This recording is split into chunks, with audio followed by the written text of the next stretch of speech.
प्यारे बच्चों नमस्कार। आज के इस वीडियो में हम बात करेंगे लेटर राइटिंग यानी पत्र लेखन। हिंदी में जो क्वेश्चन एक आता है वो निश्चित है 5 नंबर का एक क्वेश्चन आएगा लेटर राइटिंग का। तो किस तरह से आपको लेटर लिखना है और जैसे कुछ टॉपिक्स को मैंने यहाँ पे एग्जांपल लेकर के आपको लिख करके दिखाया भी है, तो कैसे लिखना है, उसका फॉर्मेट क्या होता है, कौन कौन सी चीज़ों को आपको ध्यान रखना है, वो सारे एग्जाम्पल के साथ हम देखने वाले हैं। आपको एक बात बता दें कि लेटर दो प्रकार के होते हैं बच्चों, यानी कि पत्र जो है वो दो प्रकार के लिखे जाते हैं। एक तो औपचारिक जिसको फॉर्मल लेटर कहते हैं, दूसरा अनौपचारिक जिसको इनफॉर्मल लेटर कहते हैं। अब फॉर्मल इनफॉर्मल या औपचारिक अनौपचारिक में कंफ्यूजन होगा, तो सीधी सी बात है, औपचारिक यानी जो औपचारिकता पूरी करने के लिए, अर्थात किसी अधिकारी को लिखने के लिए जो हम पत्र लिखते हैं, बस इतना ध्यान रखना, किसी अधिकारी को लिख रहे हैं तो वो हमारा औपचारिक। जैसे हम अगर अपने प्रिंसिपल को लिखते हैं तो वो हमारा औपचारिक पत्र हो गया, या फिर किसी बिजली विभाग के अधिकारी को, या फिर जिला अधिकारी को, राइट। इसी तरीके से किसी अधिकारी को अगर हम लिखते हैं लेटर तो वो हमारा औपचारिक लेटर होगा। अनौपचारिक में क्या होता है, अगर हम अपने किसी मित्र को लिखते हैं, अपने किसी करीबी को लिखते हैं, या फिर अपने किसी रिश्तेदार को लिखते हैं, घर वाले को लिखते हैं, वो सारा हमारा फॉर्मल इनफॉर्मल लेटर में आता है, राइट, यानी कि अनौपचारिक पत्र में आता है। तो बस इन्हीं को ध्यान में रख लेना है। तो मोटा मोटा अधिकारी को लिखना है पत्र तो औपचारिक, और मित्र या रिश्तेदार को लिखना है तो अनौपचारिक, या अपने करीबी को लिखना है, राइट। इतनी सी बात आपको ध्यान में रखना है। अब चलिए बढ़ते हैं अपने क्वेश्चन की तरफ। देखिए पत्र में जो है पहला जो लेटर है वो देखिए क्या कह रहा है, गांव या मोहल्ले में अनियमित विद्युत व्यवस्था, इसको ठीक करने के लिए सहायक विद्युत अभियंता, ये क्या है, एक अधिकारी है, राइट। ये क्या है, अधिकारी है। अधिकारी को पत्र लिखने के लिए, इसका मतलब ये लेटर हमारा कैसा रहने वाला है, फॉर्मल लेटर रहने वाला है, यानी औपचारिक पत्र। तो सीधे सीधे कैसे औपचारिक पत्र में हम लोग क्या क्या चीजें ध्यान रखेंगे, तो उसको देखिए। सबसे पहले लिखेंगे सेवा में, जैसे आप लिखते हो सेवा में प्रधानाचार्य महोदय, ऐसे लिखते हैं। सेवा में किसको पत्र लिखना है, तो यहां से लिख देना है क्या, अब हम किसको लिखेंगे, तो ठीक करने के लिए सहायक विद्युत अभियंता लिखना है, राइट। तो यहाँ पे महाप्रबंधक भी लिख सकते हो, या फिर आप चूंकि यहाँ महाप्रबंधक बोल रहा है, यहाँ पे इसकी जगह पे एक्चुअली करेक्ट क्या होता है, ये लिखना है सहायक विद्युत अभियंता। विद्युत अभियंता यानी जिसको बोल रहा है उसी को यहाँ पे लिखना है, सेवा में उसको ठीक करने के लिए इन्हीं को बोल रहा है तो इन्हीं को लिखना है। इस चीज को ध्यान रखना, क्वेश्चन में आपको खास रखना है जिसको बोला। अगर महाप्रबंधक बोला होता यहाँ पे तो हम महाप्रबंधक यहाँ लिख देते, राइट। तो यहाँ पे लिखेंगे सेवा में सहायक विद्युत अभियंता, और उसके बाद फिर एड्रेस लिखेंगे। क्या लिखते हैं बच्चों, एड्रेस, राइट। एड्रेस सबसे पहले सेवा में, फिर जिसको लिखना है उसका नाम, उसको लिखना है, उस पदाधिकारी का नाम नहीं लिखना है, उस पद को लिखना है, उस पदाधिकारी का जो पद है उसको लिखना है, फिर उसके बाद उसका एड्रेस लिखना है, और फिर डेट लिखनी है, उसके बाद डेट लिखनी है। इतना ध्यान रखना। सबसे पहले सेवा में जिसको लिखना है, जिस अधिकारी को लिखना है, किसकी बात कर रहे हैं हम, औपचारिक पत्र की। औपचारिक पत्र में जिस भी अधिकारी को लिखना है उस अधिकारी के पद का नाम, यहाँ पे पद का नाम लिख देना है। जैसे यहाँ पे दिया हुआ सहायक अभियंता विद्युत अभियंता, तो अगर महाप्रबंधक होता तो महाप्रबंधक लिखते। अगर बैंक कर्मी को लिखना होता तो सेवा में क्या लिखते, यहाँ पे शाखा प्रबंधक महोदय, राइट। इस तरीके से, और फिर उसके बाद नीचे में उसका एड्रेस, यानी उस ब्रांच का एड्रेस, या फिर वो जिस ब्रांच में काम करते हैं उनका एड्रेस। तो ऐसे ही फिर नीचे में एड्रेस लिखा गया, फिर उसके बाद डेट दे देनी है, फिर उसके बाद हमको लिखना है सब्जेक्ट, राइट, विषय। विषय में क्या था, तो विषय में यहाँ लिखा हुआ है कि अनियमित विद्युत व्यवस्था को ठीक करने, तो बिजली आपूर्ति में बाधा, राइट। इससे आपको एक टॉपिक सिलेक्ट कर लेना है।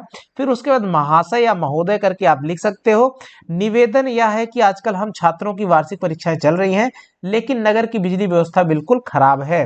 दिन हो या रात हम बिजली के होने का भरोसा नहीं कर सकते। कभी कभी शाम को 5 से 10 बजे तक बिजली गायब रहती है या कट जाती है। यह हमारे भविष्य के साथ खिलवाड़ है। कृपया हमारी परीक्षाओं का ध्यान रखते हुए बिजली आपूर्ति नियमित करने की कृपा करें। फिर उसके बाद हम जब यहाँ पे लिखेंगे नीचे, तो वहां लिखेंगे धन्यवाद भवदीय, राइट। यहाँ भवदीय हम नीचे भी करके लिख सकते हैं, धन्यवाद करके, और धन्यवाद यहाँ पे इस तरह से, और नीचे में भवदीय नीचे में करके लिखना, राइट। उसके बाद अजीत राणा, फिर ये थड़प खाना या वहां का एड्रेस, ये किसका एड्रेस रहेगा, आपका अपना एड्रेस, आपका पता, राइट। आपका ये आपका नाम, आपका पता, धन्यवाद भवदीय करके, राइट। तो इस तरह से आपको लिखना है। आई होप कि आपको समझ में आया होगा कि हमको फॉर्मल लेटर यानी औपचारिक पत्र कैसे लिखना है। चलिए बढ़ते हैं, एक और उदाहरण देखते हैं। यहाँ पे देखिए, समय का सदुपयोग और परिश्रम पर बल देते हुए अपने छोटे भाई को, अब देखिए अपने अपने छोटे भाई, तो अपना करीबी है, अपना रिलेटिव है, तो इसका मतलब ये इनफॉर्मल लेटर हो गया, राइट। अब इसको कैसे लिखना है, तो सबसे पहले इसमें क्या किया जाता है, सबसे पहले एड्रेस, उसके बाद डेट डालेंगे, उसके बाद जिसको लिखना है यानी अपने छोटे भाई का यहाँ पे नाम लिख देना है।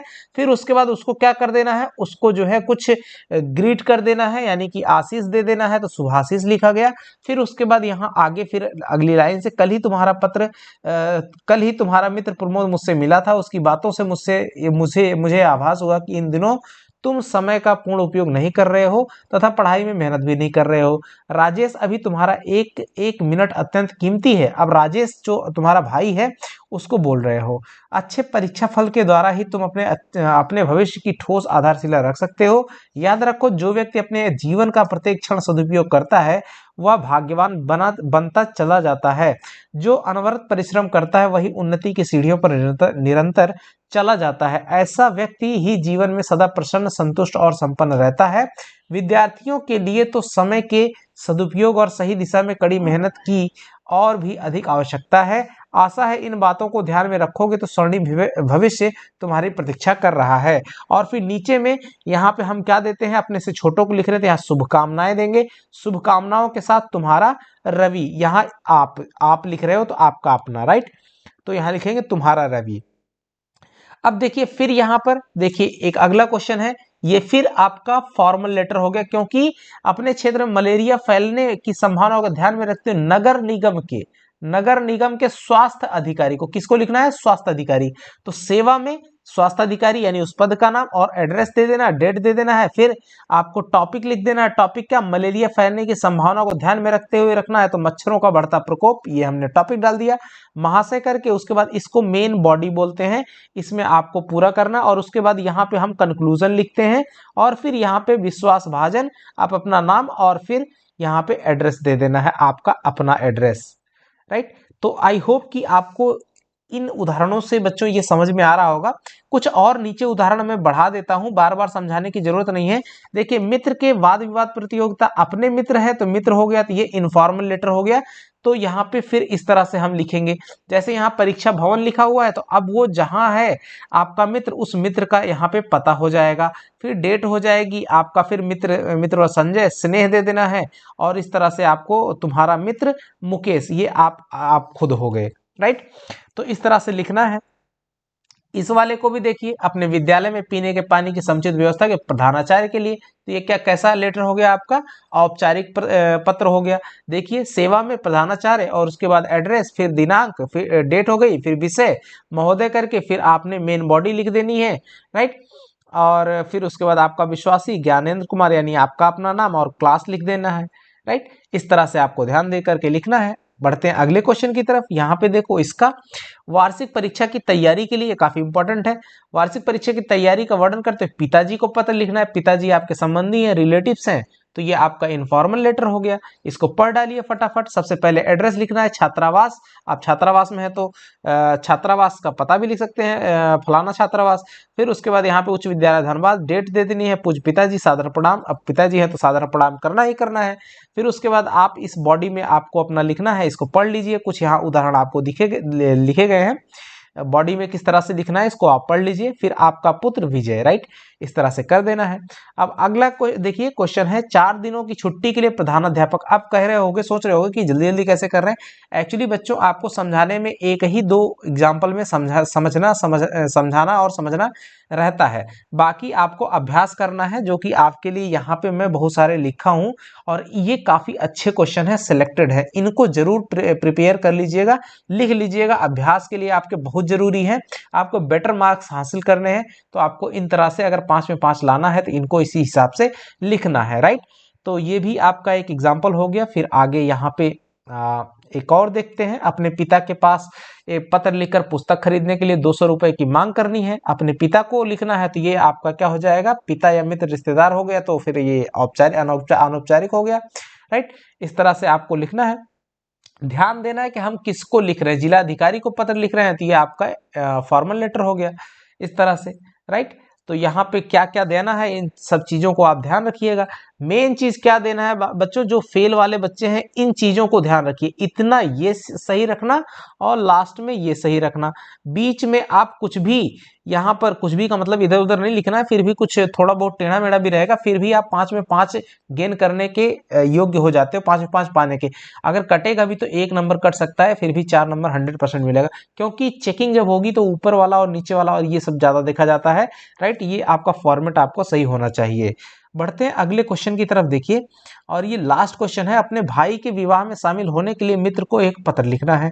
तो अब मित्र को पत्र लिखना है तो देखिए यहाँ पर किस तरह से लिखा गया है और इसको आपको इसी हिसाब से लिखना है। तो उम्मीद करता हूं बच्चों कि आपको ये वीडियो काफी पसंद आएगा और आपके एग्जाम में ये काफी मददगार साबित होगा।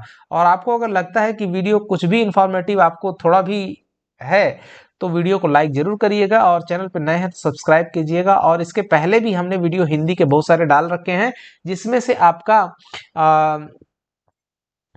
एडवर्टाइजमेंट का है, विज्ञापन के क्वेश्चंस हैं, उसके बाद आपके शॉर्ट आंसर्स यानी कि वेरी शॉर्ट आंसर्स हैं, शॉर्ट आंसर्स हैं यानी कि अति लघु उत्तरीय लघु उत्तरीय प्रश्नों की श्रृंखला भी डाली गई है। और आपका जो क्या कहते हैं एस्से होता है, एस्से राइटिंग, निबंध लेखन, वो सारे वीडियोस अवेलेबल हैं, आप उन सबको वॉच कर लीजिए बच्चों, काफी अच्छे अच्छे प्रश्न हैं। साथ ही साथ आपको बता दें ज्योग्राफी के, हिस्ट्री के काफी इंपॉर्टेंट सिलेक्टेड क्वेश्चंस डाले गए हैं। और साइंस का तो एक ही वीडियो काफी है और सोशल साइंस का भी एक ही वीडियो काफी है। एमसीक्यूज के लिए बहुत ही सॉलिड क्वेश्चंस हैं बच्चों, उनको जरूर तैयार करके जाना, बस इतना ही कहना चाहूंगा। ठीक है, मिलेंगे अगले वीडियो में, तब तक के लिए नमस्कार, जय हिंद बच्चों।